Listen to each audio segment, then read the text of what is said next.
Welcome to 54 Penrose Crescent here in the Blue Ribbon suburb of South Penrith. This property has been in the family for 65 years and never sold before.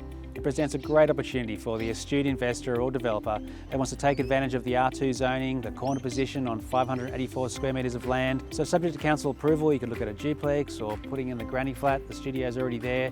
The 3-bedroom house is partially renovated. It's in great condition, ready to move into. You're a great location here. You're in close proximity to Southland Shopping Centre, Jamison High School, Jamison Park, Penrith Station and Westfield, Nepean Hospital, Penrith Public School, and you're just minutes down the road from the new airport. Come on inside, let's take a look. Inside the 3-bedroom house, you have 2 living areas plus a formal dining area. It's been freshly painted throughout, new carpet. All bedrooms have got new built-in robes, ceiling fans, ducted air conditioning, new lighting.